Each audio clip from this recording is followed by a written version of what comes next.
Okay, hello everyone. This is your short grammar lesson given after the April 8th lesson and should be watched and homework followed before April 15th. So we are just building on what you learned last week.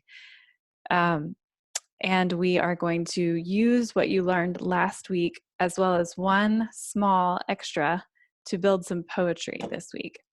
And it's all very simple, just putting the blocks together in a certain order and you filling in some blanks so that it makes it original.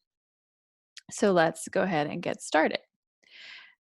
First of all, you can go back and watch the video from last week if you don't remember what a subject and verb is, which I'm sure you do, an adjective or an adverb, which I'm sure you do, prepositional phrases, or look these up, appositive phrases, or subordinate clauses. All 5 of these will be in your poetry that you're going to write this week. So you should go back and review those if you don't remember.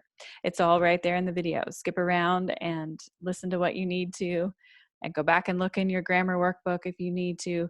Those 5 things will be covered again this week. So the new thing that we're going to cover is the infinitive. This is something that you've known forever as well. It's just we're putting a name on it. It's an infinitive is the basic form of a verb. So that means we're going to have a to in front of a verb. So, and why is it called that?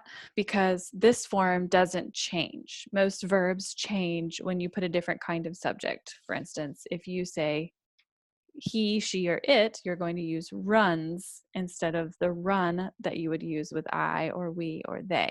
He runs, she runs, I run. So the verb changes. But the infinitive form does not change when you use it in different ways. So it is infinitely the same, or it is the unlimited form. It's not limited by having to change. So you are going to use infinitives in your poetry. That just means you have to use a verb with a to in front of it. Easy. So let's go ahead and go back to your first kind of poem. So this is it. You're going to write a poem that begins with a subordinate clause, an independent clause, and then has, nope, this is not the right one. Yes, an infinitive phrase and a prepositional phrase, an infinitive phrase and a prepositional phrase. So we are going to change this infinitive into a phrase. I'm just going to consider it a phrase. So here's how this is going to work. Oh, and then you'll put in a final independent clause at the end. So here is our dependent clause, our subordinate clause. Here is our independent clause. Because cats are wise, they know these things are good. Here is our infinitive phrase, to sleep, and our prepositional phrase, on a sunny afternoon pillow. Here is our infinitive, to point, their heads. So we can put some other words with it because it is a phrase, to point their heads and tails. All of that is one infinitive phrase, and then toward the sky is the prepositional phrase. To snuggle is an infinitive, and then on warm laps is the prepositional phrase. To survey the world is the infinitive, and from high perches is the prepositional phrase. And then we end it all up with a final independent clause. These are the wise ways of the feline. So we're not talking about having to put any rhyme. I'm not asking for a specific rhythm. I'm not even asking you to necessarily put in other poetic elements, though you can see some poetic elements here. We have wise and feline, which are ears here. It's assonance, and it does sound good to us. We do have this repetition of the word wise.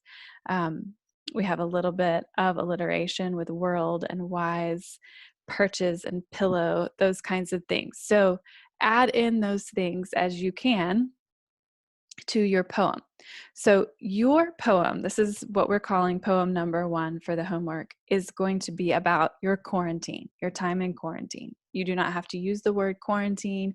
You don't have to use any specific part of this. I'm just talking about you talking to me about what's going on in your house right now.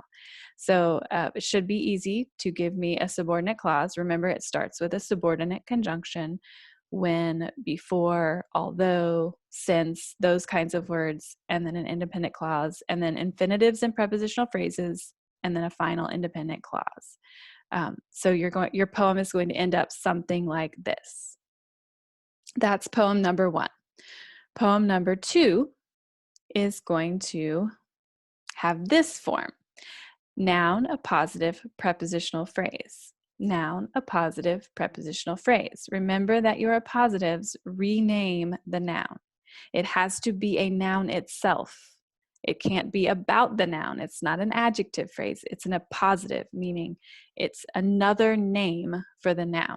So I think we've used this example before, but if we say Bobby, the boy in the blue hat, then Bobby is the noun, and the boy in the blue hat renames him. If I wanted to, I could call him that. That could be his name, the boy in the blue hat.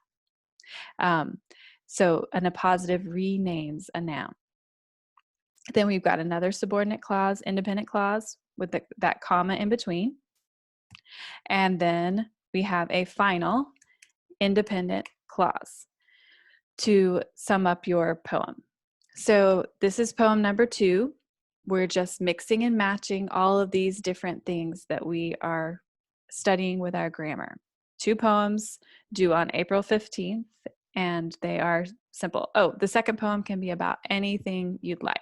So if you get going with talking about what's going on in your household right now and you want to write again about that, you could, or you could pick anything. There are loads and loads of ideas. You can look out your windows and write about what you see.